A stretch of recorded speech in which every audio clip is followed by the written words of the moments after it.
Hello all, welcome to CSAT today. Let's go on to the next reading comprehension question for today.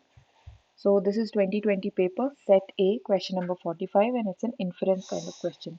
Okay, so this is the passage. Let's read the question. Which one of the following are the most rational and logical inferences or inference that can be made from the passage? So we have to look for the most rational and logical inference. कुछ codes हैं, उसमें से आपको choose करना है. Let's read the passage. You can pause the video, attempt, and then get back. Let's start reading.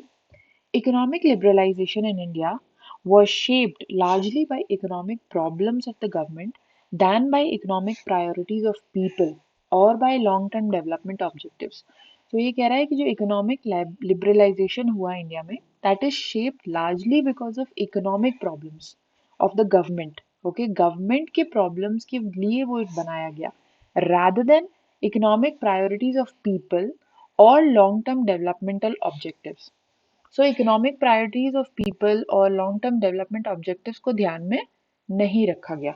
Okay, thus there were limitations. Limitations मतलब obstacles in conception and design.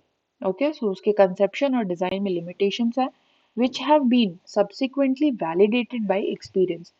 Validated by experience मतलब over the years जो हमें loopholes पता चले हैं.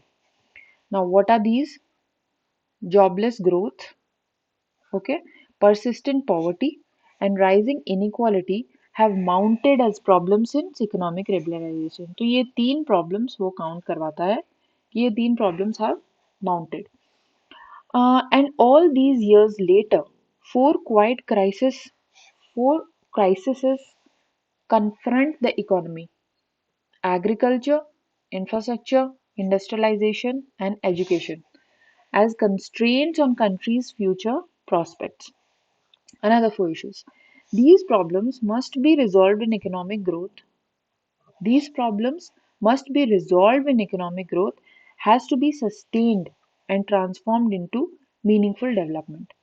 Okay, so ये problems है, loopholes हैं, problem किस वजह से है, ये सब बताया गया है passage में. Let's look at the inferences that are drawn here. It is essential to rethink and redefine the economic role of state in the quest of development.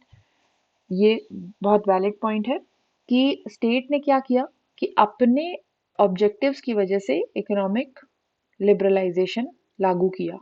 Okay, they did not take into consideration economic priorities of people and long-term development objectives. So yes, it is important to rethink and redefine their role while in the quest of development. India has not made effective implementation of policies in social sectors nor made sufficient investments in them. What are these social sectors? These are the social sectors: agriculture, infrastructure, industrialization, education.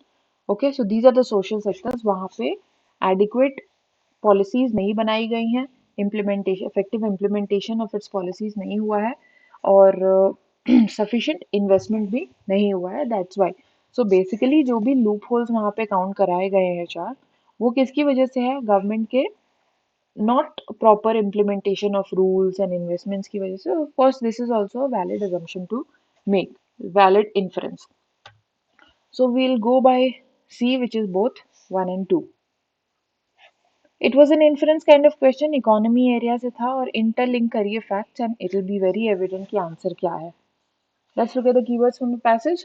Liberalization, opening up free market principles, opening up to two free market principles, economic problems, financial challenges, priorities, main concerns, development objectives, goals for long-term progress, okay, conception and design, planning and structure,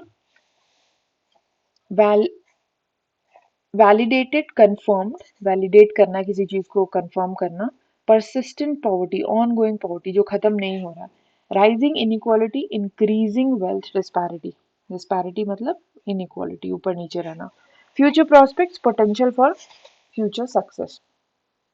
Okay, so these were the keywords from the passage. Thank you all. Let's meet with the next PYQ tomorrow.